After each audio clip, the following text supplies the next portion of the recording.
স্থায়ী গণতান্ত্রিক প্রক্রিয়া প্রতিষ্ঠা করতে চায় সরকার, বিএনপিকে জানালেন আলী রিয়াজ। ঢালাওভাবে গণভোট হলে জটিলতা বাড়বে, ব্রিফিংয়ে সালাউদ্দিন আহমদ।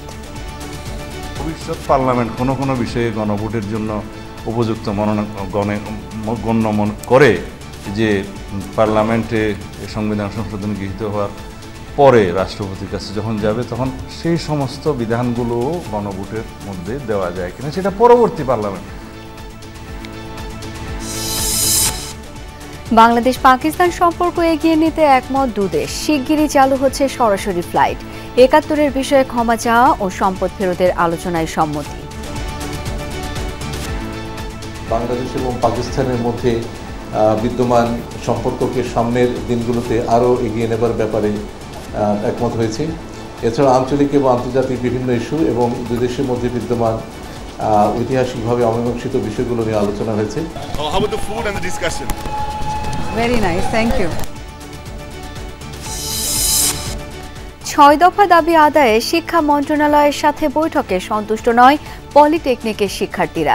সন্ধ্যায় একযোগে সব ক্যাম্পাসে মশাল মিছিল। যুক্তরাষ্ট্রের প্রতিনিধি দলের সাথে সংস্কার, নির্বাচন, শুল্ক নীতি সহ বিভিন্ন বিষয়ে আলোচনা। গণতান্ত্রিক ব্যবস্থা নিয়ে কাজ করতে আগ্রহী ইইউ।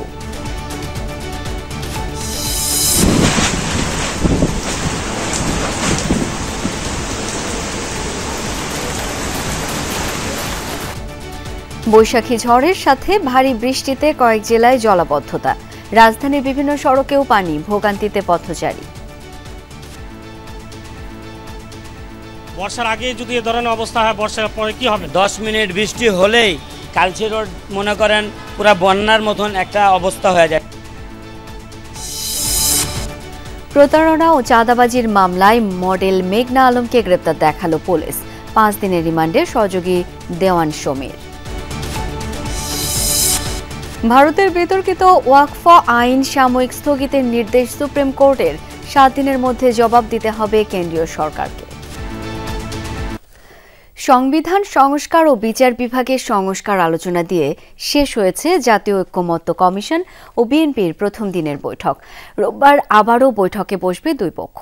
প্রজাতন্ত্র ও সংবিধানের মূলনীতির কিছু বিষয়ে বিএনপি একমত হয়েছে বলে জানান দলটির স্থায়ী কমিটির সদস্য সালাউদ্দিন আহমদ। যেসব সংস্কার নিয়ে দ্বিমত আছে তা নিয়ে দলীয় ফোরামে আলোচনা করবে বিএনপি। তবে সংবিধানের ৭০ অনুচ্ছেদ, গণভোট এবং ৫ম সংশোধনীতে ফিরে যাওয়ার বিষয়ে নিজেদের অবস্থান পরিষ্কার করেছে দলটি। কমিশনগুলোর সুপারিশের প্রেক্ষিতে সব রাজনৈতিক দলকে পাঠানো জাতীয় ঐকমত্য কমিশনের সংস্কার প্রস্তাবনায় নিজেদের মতামত আগেই দিয়েছে বিএনপি। এবার সেসবের বিস্তারিত নিয়ে আলোচনা, দলীয় অবস্থান পরিষ্কার এবং ঐকমত্য গঠন অংশ হিসেবে দলটি বৈঠক করল জাতীয় ঐকমত্য কমিশনের সঙ্গে। বৃহস্পতিবার সকাল 10:30টায় সংসদ ভবনে এলডি হলে বৈঠকে বসে বিএনপির প্রতিনিধি দল। সংস্কার প্রস্তাবনা নিয়ে নিজেদের মতামতের দালিলিক কাগজপত্র তুলে দেয় ঐকমত্য কমিশনের কাছে। বৈঠকের শুরুতে ঐকমত্য কমিশনের সহসভাপতি আলী রিয়াজ বিগত দিনে গণতন্ত্র পুনরুদ্ধার আন্দোলনের ভূমিকা এবং বিএনপির সংস্কার ভাবনার প্রশংসা করেন। আমাদের লক্ষ্য হচ্ছে একটি জাতীয় সনদ তৈরি করা, যাতে করে আমরা বাংলাদেশে একটি স্থায়ী গণতান্ত্রিক ব্যবস্থা প্রতিষ্ঠা করতে পারি। জাতীয়তাবাদী দলের পক্ষ থেকে মতামতগুলোর ক্ষেত্রে ঐকমত্য সুস্পষ্ট, কিছু বিষয়ে ভিন্ন মত আছে, সেগুলো আমরা আলোচনা করব এবং আমরা আশা করি আমরা এক জায়গায় আসতে পারব। এ সময় বিএনপি স্থায়ী কমিটির সদস্য নজরুল ইসলাম খান বলেন, সংস্কারের বিষয়ে বিএনপি প্রতিশ্রুতিবদ্ধ, তবে এটি চলমান প্রক্রিয়া। খুব বেশি ভালো করার জন্য যেন আমরা এত সময় না নিই, যাতে মানুষের পরিবর্তনের যে আকাঙ্ক্ষা সেটা স্থিমিত হয়ে যায়। কাজেই যদি ঐকমত্য কমিশনের কোনো সনদ নাও হয়, বিএনপির জন্য সনদ তো আছে, একটা সংস্কারের সনদ। দিনভর অনুষ্ঠিত এই বৈঠকে সংস্কারের দফাগুলো নিয়ে আলোচনা হয়। সংবিধান সংস্কার ও বিচার বিভাগ সংস্কার প্রস্তাবনা গুরুত্ব পায় প্রথম দিনে বৈঠকে। রাজনৈতিক দলগুলোকে দেয়া ঐকমত্য কমিশন স্প্রেডশিট এবং মূল প্রস্তাবনায় পার্থক্যের কথাও জানান বিএনপি নেতারা। রাষ্ট্র পরিচালনার মূলনীতি, ফান্ডামেন্টাল রাইটস, এগুলোর ক্ষেত্রে অনেক বিষয়ে আমরা একমত পোষণ করতে পেরেছি। যদি আমরা ৭০ অনুচ্ছেদ অর্থ বিল ছাড়া বাকি সর্বক্ষেত্রে ওপেন করি, তাহলে সরকারের স্থায়িত্ব থাকবে না। এবং রাষ্ট্র পরিচালনার ক্ষেত্রে ব্যাপক বাধা আসতে পারে। বিএনপির পক্ষ থেকে বলা হয়, সংবিধানের সকল সংশোধনীর বেলায় গণভোটের প্রয়োজন নেই। ঢালাওভাবে যদি আমরা সকল সংশোধনী গণভোটের জন্য বিধান রাখি তাহলে সেটা অনুচিত হবে। আমরা 5th অ্যামেন্ডমেন্টের মধ্যে মাধ্যমে গৃহীত রাষ্ট্র পরিচালনার মূলনীতি এবং সংবিধানের মূলনীতি যেটা আছে সেখানে চাই, এবং সেটাতে ধর্মনিরপেক্ষতা নাই। সেখানে বহুত্ববাদ এখন যে নতুন করে প্রস্তাব করা হচ্ছে সেটার আমরা বিরোধিতা করেছি। প্রজাতন্ত্র রাষ্ট্র পরিচালনার যেসব বিষয়ে দ্বিমত আছে তা নিয়ে আরও আলোচনা দরকার বলে মনে করে বিএনপি। যে সময় পার্লামেন্ট থাকবে না অথবা সংসদ ভেঙে যায় সেই সময়কার ক্ষেত্রে দেখা যাবে সেই কমিশন খুব বেশি ক্ষমতাপ্রাপ্ত হয়ে অন্য কিছু করে কিনা। সাইফুদ্দিন রবিন, যমুনা নিউজ, ঢাকা। সংস্কার ও বিচার নিশ্চিত করেই নির্বাচন দিতে হবে, তবে কোনোভাবেই অতিরিক্ত সময় নেওয়া যাবে না, এমন মন্তব্য করেছেন জামায়াতে ইসলামীর আমির ডাক্তার শফিকুর রহমান। বলেন, নির্বাচন এমনভাবে করতে হবে যেন প্রশ্নবিদ্ধ না হয়। জামায়াতের আমির বলেন, সংস্কার ছাড়া দেশে কোনো নির্বাচন কাজে আসবে না। ইউকে এমনটা জানানো হয়েছে।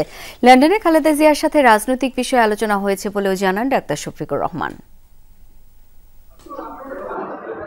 সম্প্রতি ইউরোপীয় ইউনিয়নের আমন্ত্রণে বেলজিয়াম সফর করেন জামাতে ইসলামীর আমির ডাক্তার শফিকুর রহমান সহ দলটির 5 সদস্যের প্রতিনিধি দল। এ বিষয়ে বিস্তারিত তুলে ধরতে রাজধানীর একটি হোটেলে সংবাদ সম্মেলন করে দলটি। প্রয়োজন এবং ভালোবাসাকে ধারণ করে এ সময় জামাত আমির বলেন, অন্তর্বর্তী সরকার যদি দ্রুত সংস্কার কাজ সম্পন্ন করে নির্বাচন দেয় তাতে জামাতের কোনো সমস্যা নেই, তবে সংস্কার ও বিচার ছাড়া নির্বাচন দেয়া হলে সেই নির্বাচন কাজে আসবে না। এ মন্তব্য করেন তিনি। বলেন, জামাত আরেকটি প্রশ্নবিদ্ধ নির্বাচন চায় না। যে গুরুত্বপূর্ণ সংস্কারগুলো হতে হবে, সব সংস্কার নয়। যে কেন এই ফেব্রুয়ারিকে চয়েস করা যায়, এরপরে এটা কোরআনের আয়াত নয়, বাস্তবের প্রয়োজনে একটু আগাইতে পারে, একটু পিছাইতে পারে। এর আগেই যদি জাতির প্রত্যাশা পূরণ করে ইলেকশন হয় তাতে আমার আপত্তি থাকবে কেন? আমার তো আপত্তি থাকার কথা না। আবার যদি এর জন্য আরো একটু সময়ের প্রয়োজন হয়, আমরা 15.5 বছর 16 বছর অপেক্ষা করতে পেরেছি, আরো 1-2 মাস অপেক্ষা করতে পারবো।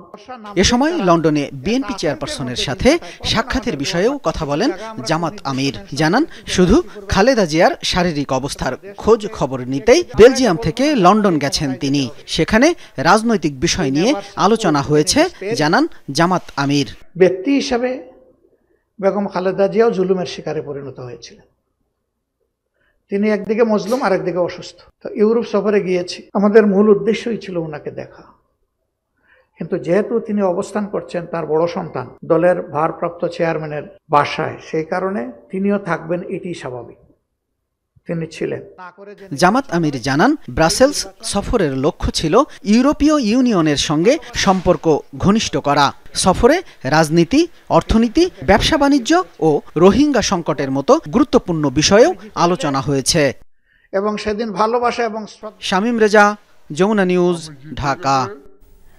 স্থবিরতা কাটিয়ে আগামীতে স্বাভাবিক সম্পর্ক বজায় রাখতে একমত বাংলাদেশ ও পাকিস্তান। তবে ৭১-এর গণহত্যার জন্য সাধারণ ক্ষমা, সম্পদ ফেরত না দিলে বন্ধুত্ব যে শক্ত ভিত্তির উপর দাঁড়াবে না, সেই বিষয়টিও ইসলামাবাদকে স্পষ্ট জানিয়েছে ঢাকা।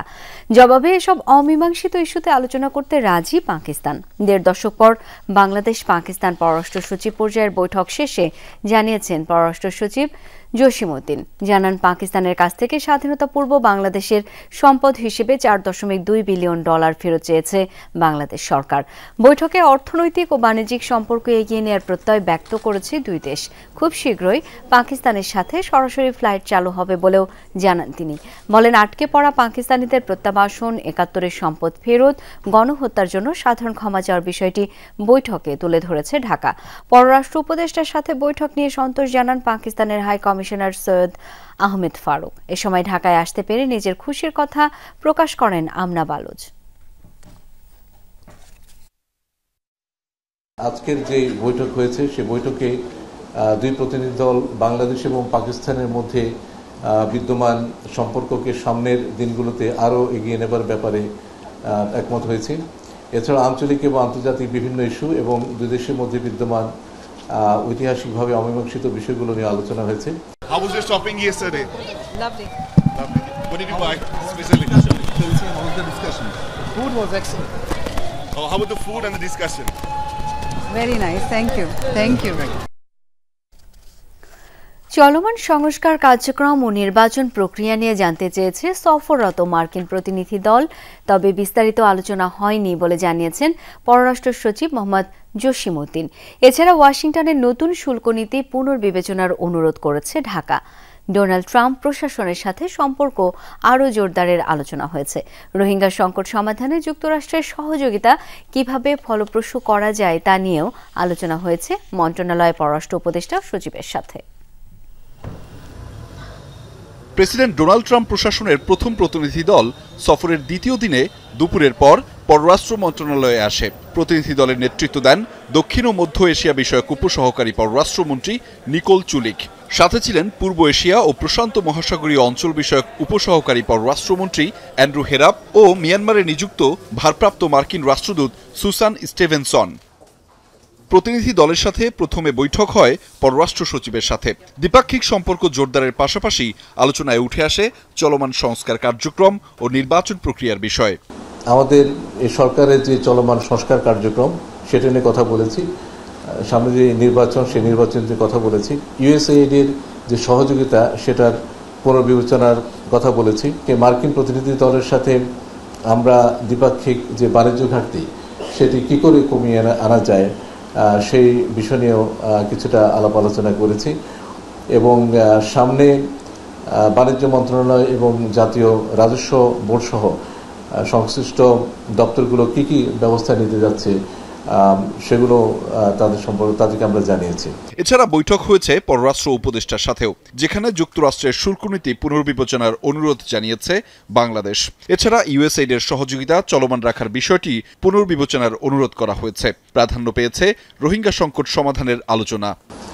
বিশেষ করে স্থান পেয়েছে রোহিঙ্গা প্রত্যাবাসন। আগামী সেপ্টেম্বরে নিউ ইয়র্কে আপনারা জানেন যে রোহিঙ্গা বিষয়ে একটা উচ্চ পর্যায়ের সম্মেলন অনুষ্ঠিত হওয়ার কথা রয়েছে এবং এই রোহিঙ্গা প্রত্যাবাসনে আমরা তাদের রাজনৈতিক এবং মানবিক সহায়তা অব্যাহত রাখার জন্য অনুরোধ জানিয়েছি। পরে প্রতিনিধি দলটি সাক্ষাৎ করে জাতীয় নিরাপত্তা উপদেষ্টা খলিলুর রহমানের সাথে। এছাড়া ঢাকা ওয়াশিংটন সম্পর্ক জোরদারে সফররত মার্কিন প্রতিনিধি দল বৈঠক করেছে প্রধান উপদেষ্টা ডক্টর মোহাম্মদ ইউনূসের সঙ্গেও। আহমেদ রেজা, যমুনা নিউজ, ঢাকা। বাংলাদেশের গণতান্ত্রিক ব্যবস্থার সুসংহত ও সংস্কার প্রক্রিয়া নিয়ে কাজ করতে আগ্রহী ইউরোপীয় ইউনিয়ন। পররাষ্ট্র মন্ত্রণালয়ে ইইউ উইংয়ের মহাপরিচালক মোহাম্মদ আবুল হাসান মৃধার সাথে বৈঠকের পর এমনটাই জানিয়েছেন ঢাকায় ইউরোপীয় ইউনিয়নের রাষ্ট্রদূত মাইকেল মিলার। এ সময় তিনি বলেন, প্রধান উপদেষ্টার সফর নিশ্চিতেও কাজ করছে ২৭ দেশের এই জোট। We are exploring how to broaden and deepen EU-Bangladesh relations. So we're talking about how we can support the reform process, what is required to support Bangladesh's political transition, leading to democratic elections, and when we can foresee a possible visit by the Chief Advisor to the European Union, because what we are interested in is illustrating how strong our relationship is and how much of a reliable and dependable partner the European Union is for your country. Polytechnic ইনস্টিটিউটের শিক্ষার্থীদের সাথে শিক্ষা মন্ত্রণালয়ের বৈঠক সফল হয়নি। ৬ দফা দাবি নিয়ে শিক্ষা মন্ত্রণালয়ের কর্মকর্তাদের সঙ্গে বৈঠকে সন্তুষ্ট নন সরকারি ও বেসরকারি পলিটেকনিক ইনস্টিটিউটের শিক্ষার্থীরা। সচিবালয়ে শিক্ষা মন্ত্রণালয়ের কর্মকর্তাদের সঙ্গে বৈঠক শেষে আয়োজিত ব্রিফিংয়ে দাবি আদায় না হওয়া পর্যন্ত আন্দোলন চালিয়ে যাবার হুঁশিয়ারি দিয়েছেন তারা।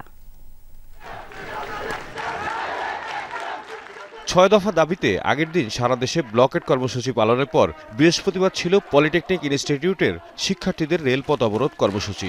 কিন্তু শিক্ষা মন্ত্রণালয়ে বৈঠকে বিষয়টি সমাধানের আশ্বাসে সেই কর্মসূচি শিথিল করে শিক্ষার্থীরা।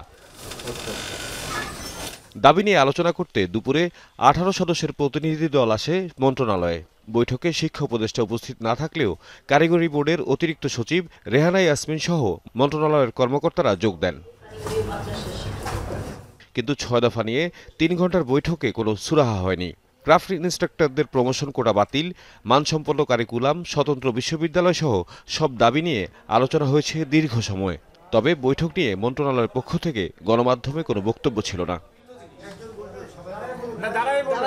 তবে এ নিয়ে অসন্তোষ প্রকাশ করেন শিক্ষার্থীরা, হুঁশিয়ারি দেন কঠোর আন্দোলনের। আমরা কোনো দৃশ্যমান ফলাফল পাচ্ছি না।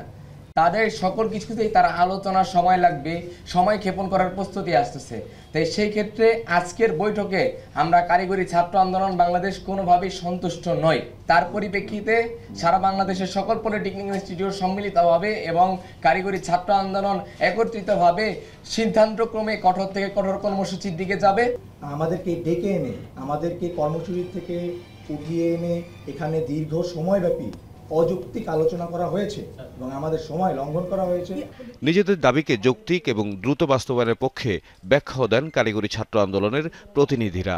আপনারা যদি বুয়েটে স্পষ্ট লক্ষ্য করেন, বুয়েট প্রতিষ্ঠার শুরু থেকে অধ্যাপক এম এ রশিদ থেকে শুরু করে যখন প্রিন্সিপাল ছিল, পরবর্তী যখন ভাইস চ্যান্সেলর আসে, সেই তখন থেকে এই অবধি কোনো নন টেক থেকে কেউ কিন্তু ভাইস চ্যান্সেলর বা প্রিন্সিপাল হতে পারে না। বিগত ফ্যাসিস্ট আমলের কিছু সচিব যিনি বর্তমান অলরেডি কারাবন্দী আছে, তো তারা এইটাকে ষড়যন্ত্র করে এই ক্রাফট ইনস্ট্রাক্টর যে বিষয়গুলো আছে, সংশ্লিষ্ট যে শিক্ষক বলতেছেন, শিক্ষক সংশ্লিষ্ট বিষয়গুলো আছে, এগুলো নিয়োগ বিধি চেঞ্জ করেছে তাদের ইচ্ছা মতো এবং স্বজনপ্রীতিকে কেন্দ্র করে। অনেক ক্রাফট ইনস্ট্রাক্টর, আমাদের পদোন্নতি সিস্টেমটা এরকম অনেক ক্রাফট ইনস্ট্রাক্টর আছে যারা হলো মাস্টার রুল অথবা অন্যান্য পদ থেকে, অফিস সহকারী পিয়ন পদ থেকে ক্রাফট ইনস্ট্রাক্টর হয়ে থাকে। তাহলে একজন মাস্টার রুলকে বর্তমানে পদোন্নতির যে রেটটা দেওয়া হয়েছে সেটা অনুযায়ী একজন মাস্টার রুলকে এখন শিক্ষক হবে। আন্দোলনে জনদুর্ভোগের বিষয় খেয়াল রাখার আশ্বাসও দেন কারিগরি শিক্ষা আন্দোলনের প্রতিনিধিরা। 9 সেপ্টেম্বর যেদিন 7 রাস্তা অবরোধ কর্মসূচি করেছিলাম, সেদিন আমাদের দাবি মেনে নেওয়া হয়েছিল, কিন্তু সেই 6 দফা দাবির বাস্তবায়ন আমরা আজ অবধি দেখিনি। আমরা যে ইচ্ছা করে জনদুর্ভোগ সৃষ্টি করেছি বিষয়টা এমন না, আমরা বাধ্য হয়েছি। তাওহিদ মিথুন, যমুনা নিউজ, ঢাকা। এনসিপি তাদের রাজনৈতিক দাবি কিভাবে আদায় করবে সেই সিদ্ধান্ত দলটিই নেবে। এর সাথে সরকারের নির্বাচন ঘোষণার কোনো সম্পর্ক নেই, এমন মন্তব্য করেছেন পরিবেশ উপদেষ্টা সৈয়দা রিজওয়ানা হাসান। দুপুরে রাজধানীর ফরেন সার্ভিস একাডেমিতে এক সংবাদ সম্মেলনে এই মন্তব্য করেন তিনি। এ সময় তিনি উপদেষ্টা পরিষদের সভায় অনুমোদন হওয়া অধ্যাদেশের ব্যাপারে জানান। বলেন, বিচার বিভাগ সংস্কার কমিশন যে সুপারিশ করেছে তার বাস্তবায়নে উদ্যোগ নিচ্ছে সরকার। বুধবার সকালে প্রধান উপদেষ্টা ডক্টর মোহাম্মদ ইউনূসের সভাপতিত্বে তেজগাঁওয়ে তার কার্যালয়ে উপদেষ্টা পরিষদের সভা অনুষ্ঠিত হয়। সভায় বিচার বিভাগ, ব্যাংকিং, সরকারি হিসাব নিরীক্ষা, রাজস্ব নীতি ও গ্রামীণ ব্যাংক নিয়ে কিছু অধ্যাদেশের অনুমোদন হয়। পরে দুপুরে রাজধানীর ফরেন সার্ভিস একাডেমিতে এ নিয়ে এক সংবাদ সম্মেলনে কথা বলেন পরিবেশ উপদেষ্টা সৈয়দা রিজওয়ানা হাসান। বলেন, বিচার বিভাগ সংস্কার কমিশনের সুপারিশের বাস্তবায়ন অচিরেই শুরু হবে। একটা মামলার রায় হয়ে যাওয়ার পরে আবার জারি মোকদ্দমা করতে হতো এই মামলার রায় বাস্তবায়নের জন্য।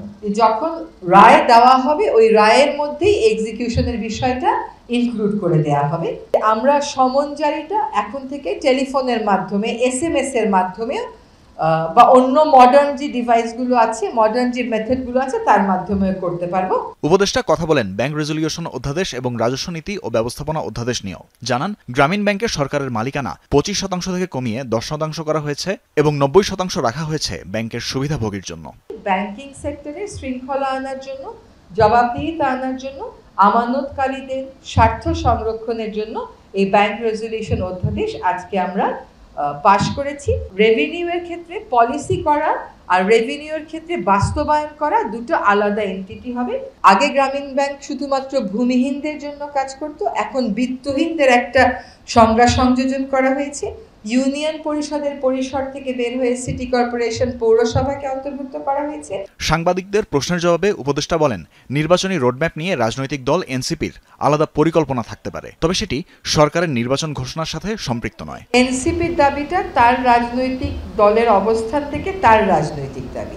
এনসিপি তার রাজনৈতিক যার দাবি কিভাবে আদায় করবে, কিভাবে নিষ্পত্তি করবে, এটা এনসিপি বুঝবে। এটার সাথে সরকারের নির্বাচন সংক্রান্ত যে ঘোষণা সেটার ব্যত্যয় ঘটার আমি কোনো কারণ দেখছি না। প্রধান উপদেষ্টার নির্বাচনী রোডম্যাপ বাস্তবায়নে অন্তর্বর্তী সরকার কাজ করছে বলেও জানান এই উপদেষ্টা। তানফির মৌসুম, যমুনা নিউজ, ঢাকা। নতুন রাজনৈতিক দল নিবন্ধনের জন্য আবেদনের সময়সীমা কমপক্ষে 90 দিন বা 3 মাস বাড়ানোর জন্য নির্বাচন কমিশন বরাবর আবেদন করেছে জাতীয় নাগরিক পার্টি। দুপুর 2টা নাগাদ ইসি সচিবালয়ে সচিবের কার্যালয়ে জুলাই গণ অভ্যুত্থানের নেতৃত্ব দেওয়া তরুণদের উদ্যোগে গঠিত নতুন দল এনসিপি এই লিখিত আবেদন জমা দেন। এ সময় উপস্থিত ছিলেন এনসিপির যুগ্ম আহ্বায়ক মুজাহিদুল ইসলাম শাহিন ও তাজনুবা জাবিন এবং সদস্য মনিরুজ্জামান। আবেদনপত্রে উল্লেখ করা হয়েছে, নির্বাচন ব্যবস্থা সংস্কার কমিশনের সুপারিশের আলোকে প্রয়োজনীয় আইন ও বিধি প্রণয়ন বা সংশোধন করে নিবন্ধন কার্যক্রম শুরু হওয়া দরকার। এছাড়া মৌলিক সংস্কারের আলোকে নির্বাচন কমিশন পুনর্গঠন, নতুন রাজনৈতিক দলের নিবন্ধন, বিদ্যমান নিবন্ধিত দলের নিবন্ধন হালনাগাদ করা আবশ্যক। ইলেকশন কমিশন সচিবালয়ে আমাদের দলের পক্ষ থেকে একটি আবেদন জমা দিই। সেখানে নির্বাচন কমিশন সংস্কার ও রাজনৈতিক দলের নিবন্ধনের জন্য সময়সীমা বৃদ্ধির জন্য অন্যান্য 90 দিনের আবেদন করি। অন্যান্য মানে সর্বনিম্ন 90 দিন বর্ধিত করার আবেদন করি। এমএলএম প্রতিষ্ঠান ডেস্টিনির ব্যবস্থাপনা পরিচালক রফিকুল আমিনের নেতৃত্বে আত্মপ্রকাশ করল আম জনতা পার্টি নামে নতুন রাজনৈতিক সংগঠন। তিনি এটির আহ্বায়ক। সকালে রাজধানীর একটি হোটেলে নতুন দল সম্পর্কে সংবাদ সম্মেলন করেন রফিকুল। জানান, শোষণ ও বৈষম্যমুক্ত রাষ্ট্র গঠনে ভূমিকা রাখাই হবে এই দলের মূল কাজ। পরিবার ভিত্তিক রাজনীতি না করে গণতান্ত্রিক রাজনীতি করবে আম জনতা পার্টি। সংগঠনের 9 দফা ঘোষণা করা হয়। বলা হয়, মানুষের মৌলিক অধিকার বাস্তবায়ন ও রাজনৈতিক অধিকার প্রতিষ্ঠায় কাজ করবে দলটি। পাশাপাশি কৃষি ব্যবস্থার উন্নয়ন, কর্মমুখী শিক্ষা ব্যবস্থা, অর্থনৈতিক নিরাপত্তা নিশ্চিতে কাজ করার কথা জানানো হয়। অসাম্প্রদায়িক, গণতান্ত্রিক, শোষণ ও বৈষম্য মুক্ত সোনার বাংলাদেশ গড়ে তোলার লক্ষ্যে গণতান্ত্রিক অগ্রযাত্রায় বাধা সৃষ্টিকারী স্বৈরাচার শাসনের বিরুদ্ধে ছাত্র জনতার জুলাই গণ অভ্যুত্থানের চেতনায় অন্তর্ভুক্তিমূলক রাষ্ট্র গঠনের স্বপ্ন বাস্তবায়নের লক্ষ্যে বাংলাদেশ আম জনতা পার্টি প্রতিষ্ঠিত হলো। সমঝোতা ছাড়াই শেষ হলো আন্তর্জাতিক তহবিল IMF এর মিশন। 4.7 বিলিয়ন ঋণের চতুর্থ এবং পঞ্চম কিস্তি হবে কিনা তা জানা যাবে IMF বিশ্বব্যাংকের বসন্তকালীন বৈঠক শেষে। ব্রিফিংয়ে এসব তথ্য জানান মিশন প্রধান। ব্যাংকিং খাত সংস্কার এবং পাচার করা অর্থ উদ্ধারে বাংলাদেশ সঠিক পথে থাকলেও রাজস্ব আদায়ের লক্ষ্য পূরণের ব্যর্থতায় অসন্তোষ প্রকাশ করে সংস্থাটি। বলছে, পণ্য ও সেবার দাম কমলেও মূল্যস্ফীতি এখনও কাঙ্ক্ষিত পর্যায়ে আসেনি। বৈদেশিক মুদ্রার রিজার্ভ সংকটে 2022 সালে IMF-এর দ্বারস্থ হয় তৎকালীন সরকার। সে সময় নানা শর্ত জুড়ে দিয়ে $4.7 বিলিয়ন ঋণ অনুমোদন দেয় সংস্থাটি। পরে 3 কিস্তিতে ছাড় করা হয় $231 কোটি। পট পরিবর্তনের পর গেল ডিসেম্বরে বাংলাদেশ ঘুরে যায় IMF মিশন। ডলারের বিনিময় হার পুরোপুরি বাজার ব্যবস্থার উপর না ছাড়াই এবং রাজস্ব আদায়ের লক্ষ্যমাত্রা পূরণ করতে ব্যর্থ হওয়ায় অসন্তোষ প্রকাশ করে IMF। ভর্তুকি কমাতে না পারা নিয়েও প্রশ্ন তোলে সংস্থাটি। ফলে শঙ্কা তৈরি হয় ঋণের কিস্তি ছাড় নিয়ে। এবারও 12 দিনের সফর শেষ হলো কোনো ধরনের সমঝোতা চুক্তি সই ছাড়াই। বৃহস্পতিবার সংবাদ সম্মেলনে মিশন প্রধান বলেন, কিস্তির অর্থ ছাড় পাওয়ার বিষয়ে সিদ্ধান্ত হবে চলতি মাসে IMF বিশ্বব্যাংকের বসন্তকালীন বৈঠকের পর। আলোচনা অব্যাহত আছে। এপ্রিলেই ওয়াশিংটনে IMF বিশ্বব্যাংকের সভার সময়ের মধ্যেই কর্মী পর্যায়ের চুক্তি সম্পন্ন করার লক্ষ্য রয়েছে, যাতে চতুর্থ কিস্তি ছাড়ের আলোচনার পথ সুগম হয়। এই কঠিন সময়ে আমরা বাংলাদেশের পাশে থাকার প্রতিশ্রুতি দিচ্ছি। এ সময় ঋণের শর্ত হিসেবে বাংলাদেশের রাজস্ব আদায় পরিস্থিতি নিয়ে IMF সন্তুষ্ট নয় বলেও জানানো হয়। কর জিডিপি রেশিও থেকে 7 থেকে 8%, যা অত্যন্ত কম। উন্নয়নশীল দেশগুলোর কর জিডিপি 10 থেকে 15%। বাংলাদেশের রাজস্ব আয় বৃদ্ধিতে মনোযোগ দিতে হবে। এ খাতের সংস্কারও জরুরি, তাহলে সামাজিক ও অবকাঠামো খাতে ব্যয় বাড়ানো সম্ভব হবে। কথা বলেন খেলাপি ঋণ এবং ডলারের বিনিময় হার নিয়ে। পাচার করা অর্থ উদ্ধারে বাংলাদেশ সঠিক পথে আছে বলেও মনে করে IMF মিশন। তবে ব্যাংকিং খাতের তদারকি ব্যবস্থা আন্তর্জাতিক মানে উন্নীত করা দরকার। ব্যাংকিং খাতের আইনি সংস্কারগুলো আন্তর্জাতিক মানদণ্ডের সাথে সামঞ্জস্যপূর্ণ হওয়া উচিত। সরকারকে দ্রুত নতুন কাঠামোগুলো কার্যকর করতে হবে, যা ব্যাংক পুনর্গঠন এবং শৃঙ্খলা ফেরাতে সহায়তা করবে এবং ক্ষুদ্র আমানতকারীদের সুরক্ষা দেবে। ব্যাংকের নীতি সুধার অনেক বেশি, এটি কমানো উচিত। তবে এ বিষয়ে বাংলাদেশ ব্যাংকের গভর্নরই সিদ্ধান্ত নেবেন বলেও জানান আইএমএফ মিশন প্রধান। আলমগীর হোসেন, যমুনা নিউজ, ঢাকা। দেশের বিভিন্ন স্থানে কালবৈশাখী ঝড়ের সাথে ভারী বৃষ্টি হয়েছে। এর মধ্যে ফেনী সহ কয়েক জেলায় দেখা দেয় জলাবদ্ধতা। রাজধানী ঢাকার বিভিন্ন সড়কেও জমে যায় পানি। এতে ভোগান্তিতে পড়েন পথচারীরা। তবে প্রকৃতি শীতল হওয়ায় স্বস্তিও আছে জনমনে। ভোরের আলো মাত্রই ফুটেছে, হঠাৎ জামালপুরে কালবৈশাখী তাণ্ডব, সাথে প্রচণ্ড শিলাবৃষ্টি। স্থানীয়রা জানান, দেওয়ানগঞ্জের বাহাদুরাবাদ ইউনিয়নের টানা ঘণ্টাখানেক ঝড় ও শিলাবৃষ্টি হয়েছে। এতে ক্ষতিগ্রস্ত হয়েছে বেশ কিছু টিনের বাড়িঘর, ফসলেরও ক্ষতির শঙ্কা করছেন অনেকে। শিলাবৃষ্টি হওয়ার কারণে আমাদের ধান ক্ষেতের অনেক সমস্যা হয়েছে, সিজা পড়ে গেছে, ধানের শীষ মনে হেলে গেছে, আপনার ক্ষয়ক্ষতি হয়ে গেছে, অনেক ক্ষয়ক্ষতি হয়েছে। কালবৈশাখীর ঝড়ের সাথে ভারী বৃষ্টি হয়েছে নাটোরেও। এতে জীবনযাত্রা ব্যাহত হলেও প্রকৃতিতে নেমে আসে শীতলতা। বৃষ্টি হয়েছে কুমিল্লা, পাবনা, মাগুরা সহ বিভিন্ন জেলাতেও। ফেনী শহরের নিচু এলাকাগুলোতে দেখা দেয় জলাবদ্ধতা, সড়কে জমে যায় পানি। একই চিত্র ছিল রংপুরেও। আজকে 40 মিনিটের বৃষ্টিতে আমার দোকানে পানি ঢুকে গেছে এবং রাস্তায় ফাটু পানি হয়ে গেছে। ড্রেনেজ সিস্টেমের দুর্বলতা এবং এই ড্রেনগুলো পরিষ্কারের যথেষ্ট ঘাটতি কারণে গত 7-8 বছরে এলাকার মানুষের ভোগান্তির কোনো শেষ নাই। দুপুরে ঘণ্টাখানেক মুষলধারে বৃষ্টি হয়েছে রাজধানীতে। এতে কালশী, মিরপুর সহ বিভিন্ন এলাকার সড়কে পানি জমে যায়। ভোগান্তিতে পড়েন পথচারী ও এসএসসি পরীক্ষার্থী। 10 মিনিট বৃষ্টি হলেই কালশী রোড মনে করেন পুরা বন্যার মতন একটা অবস্থা হয়ে যায়। যে আসে কাজ করে, কাজ তো হয় কিন্তু সমস্যার সমাধান হয় না। রোড বানানোর আগে আমাদের এত পানি জমতো না, এখানে যেভাবে হোক চলে যায়। এই রোড বানানোর পর, এই রোড ঠিক করার পর আরো পানি জমে যায়। কোনো বর্ষা আসে নাই, বর্ষার আগে যদি এ ধরনের অবস্থা হয়, বর্ষার পরে কি হবে? আগামী রোববার পর্যন্ত সারা দেশে বৃষ্টিপাত অব্যাহত থাকতে পারে বলে পূর্বাভাস দিয়েছে আবহাওয়া অফিস। ওবায়দুর রহমান, যমুনা নিউজ। 6 দফা দাবি আদায়ে কর্মসূচি অব্যাহত রেখেছে পলিটেকনিক ইনস্টিটিউটের শিক্ষার্থীরা। এরই ধারাবাহিকতায় সন্ধ্যায় মশাল মিছিলের ডাক দিয়েছে তারা। এ বিষয়ে আরও জানবো সহকর্মী আল আমিন হক অহনের কাছ থেকে। অহন, পলিটেকনিকের শিক্ষার্থীরা কি বলছেন?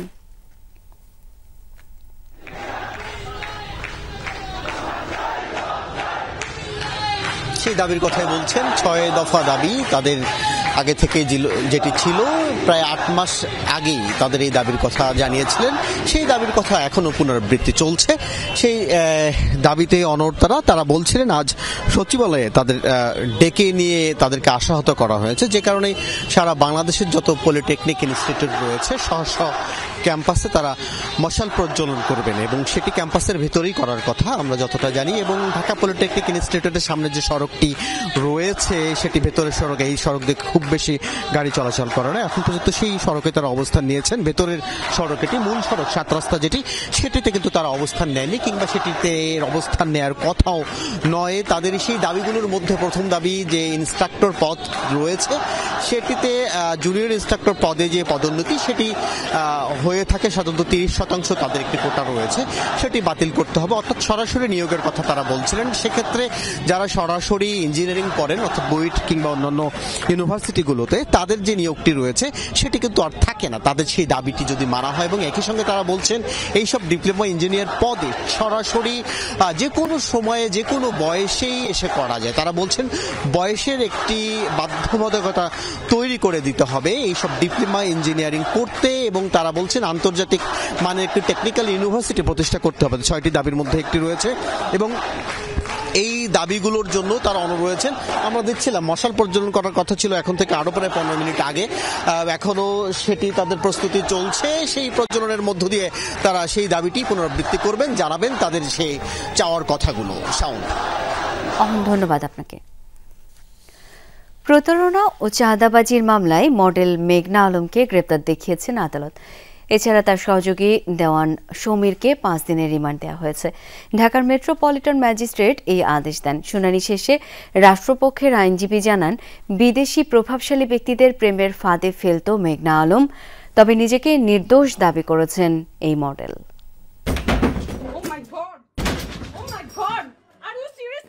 গত 9 এপ্রিল রাতে রাজধানীর ভাটারার বাসা থেকে আটক করা হয় মডেল মেঘনা আলমকে। বিশেষ ক্ষমতা আইনে তাকে কারাগারে পাঠানোর পর থেকেই শুরু হয় নানা আলোচনা সমালোচনা। তারা নিজেকে পুলিশ পরিচয় দিচ্ছে, আমি বলেছি যে আমি থানায় এসে কথা বলবো। মেঘনাকে আটকের পর তার বিরুদ্ধে বেরিয়ে আসে নানা তথ্য। কূটনীতিকদের জিম্মি করে অর্থ আদায়ের অভিযোগে পরে গ্রেফতার করা হয় মেঘনার সহযোগী দেওয়ান সমীরকেও। বৃহস্পতিবার সকালে সিএমএম আদালতে তোলা হয় তাদের। পরে ধানমন্ডি থানার প্রতারণা ও চাঁদাবাজির মামলায় মেঘনা আলমকে গ্রেফতার দেখানো হয়, আর তার সহকারী দেওয়ান সমীরকে 5 দিনের রিমান্ডে দেন বিচারক। শুনানিতে মেঘনা ও তার চক্রের বিভিন্ন তথ্য বিচারকের কাছে তুলে ধরেন রাষ্ট্রপক্ষের আইনজীবীরা।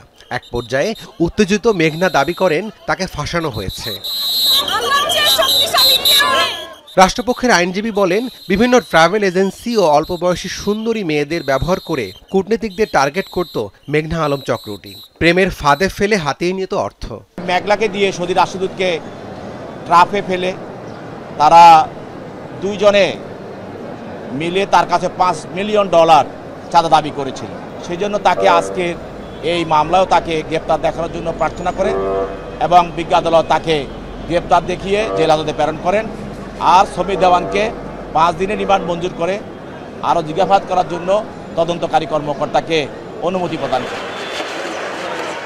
মডেল মেঘনা ও তার চক্রের অন্য সদস্যদের চিহ্নিত করতে তদন্ত চলছে বলেও জানান রাষ্ট্রপক্ষের আইনজীবী। রাব্বি সিদ্দিকী, যমুনা নিউজ, ঢাকা। ফরিদপুরের বোয়ালমারীতে বালুমহাল ইজারার টাকা ভাগাভাগি নিয়ে দুপক্ষের দফায় দফায় সংঘর্ষ হয়েছে। এতে অন্তত 3 জন আহত হয়েছেন। ঘটনাটি বুধবার রাতের হলেও আজ সংঘর্ষের সিসি ক্যামেরার ফুটেজ মিলেছে। পুলিশ জানায়, 1 বছরের জন্য মধুমতি নদীর লঙ্কারচর বালুমহলের দরপত্র আহ্বান করে জেলা প্রশাসন। ইজারার টাকা ভাগাভাগি নিয়ে উপজেলা জামায়াতের কর্মী জুয়েল বিশ্বাসের সাথে বিরোধ চলছিল যুবদলের সাবেক সাংগঠনিক সম্পাদক রাসেল আহমেদের। এরই জেরে দেশীয় অস্ত্র নিয়ে দফায় দফায় সংঘর্ষে জড়ায় দুপক্ষ। পরে পুলিশ গিয়ে পরিস্থিতি নিয়ন্ত্রণে আনে। বিতর্কিত ওয়াকফ আইন সাময়িক স্থগিতের নির্দেশ দিয়েছেন ভারতের সুপ্রিম কোর্ট। বৃহস্পতিবার এই আদেশ দেন দেশটির সর্বোচ্চ আদালত।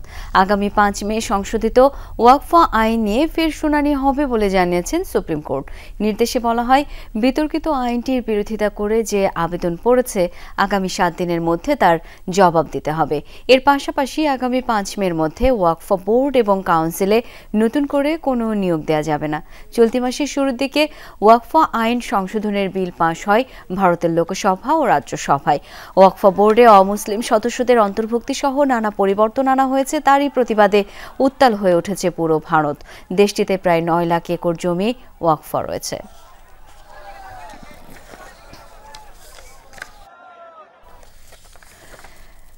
বান্দরবানে অনুষ্ঠিত হয়েছে মারমা সম্প্রদায়ের ঐতিহ্যবাহী সাংগ্রাই উৎসব। এতে অংশ নেন তরুণ তরুণী, প্রবীণ সহ নানা বয়সী মানুষ।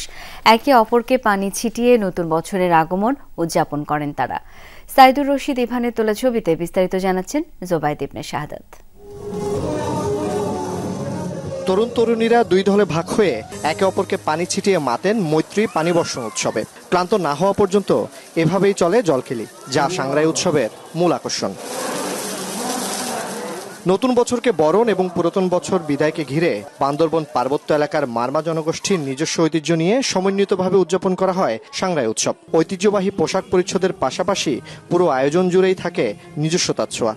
ময়লা মন মানসিক এইসব যেন দূর হয়, আর যেন সবার শুভ কামনা হয় মৈত্রী পানি মেরে। তো সকালে উপভোগ করি, অনেক ভালো লাগছে, কারণ এটা বয়স্কদেরকে আরো অনেক আনন্দিত করার, কারণ এটা অনেক যুগ থেকে, আগের যুগ থেকে এটা করে আসছে সাংগ্রাই উৎসবটা। শুধু পাহাড়ি নয়, পার্বত্য অঞ্চলে বসবাসরত বাঙালিরাও যোগ দেয় বৃহৎ এই উৎসবে। আগমন ঘটে দেশি বিদেশি পর্যটকের। I wanted to come last year, but it was not possible because for the tourists it was not open. But I had the chance to meet some people on the road and etc. So I wanted to see the festival. So this is why I am here. আমরা সবসময় চাই এখানে পাহাড়ি বাঙালি সবাই মিলেমিশে বসবাস করব এবং এখানে পাহাড়িদের যেরকম চেষ্টা থাকে শান্তি রাখার জন্য একইভাবে বাঙালিদেরও প্রচেষ্টা থাকে যে এখানে শান্তি থাকুক। বান্দরবানে বসবাসরত পাহাড়ি সহ মোট 12টি সম্প্রদায়ের অংশগ্রহণে সাংগ্রাইয়ের আয়োজন করে আসছে উৎসব উদযাপন পরিষদ। এবারে প্রতিপাদ্য বিষয় হচ্ছে আমরা বিশ্বজোড়া যে এখন অশান্তি চলছে, যুদ্ধ অবস্থা চলছে, আমরা এই জায়গা থেকে আমরা শান্তি চাই, বিশ্ব শান্তি চাই, মানবতার কল্যাণ চাই। আমরা চেষ্টা করতেছি এই যে আমাদের ওই বান্দরবানের 12টি জাতিকে নিয়ে যেহেতু আমরা বসবাস, সে সব জাতিকে নিয়ে আমরা স্বতঃস্ফূর্তভাবে আমরা অংশগ্রহণ করার জন্য আমরা অনুরোধ করেছি, আহ্বান জানিয়েছি। ওনারাদের কাছ থেকে আমরা যথেষ্ট সাড়া পাচ্ছি। পুরনো বছরের সব দুঃখ দুর্দশা গ্লানি মুছে নতুন বছরের শুভ সূচনার প্রতীক এই মৈত্রী পানি বর্ষণ। পাহাড়ি এবং বাঙালিদের অংশগ্রহণে যা পরিণত হয়েছে সম্প্রীতির মিলন মেলায়, সকলের কণ্ঠে অহিংসা এবং অসাম্প্রদায়িক বাংলাদেশ গড়ার প্রত্যয়। জোবায়েত ইবনে শাহাদাত, যমুনা নিউজ, বান্দরবান।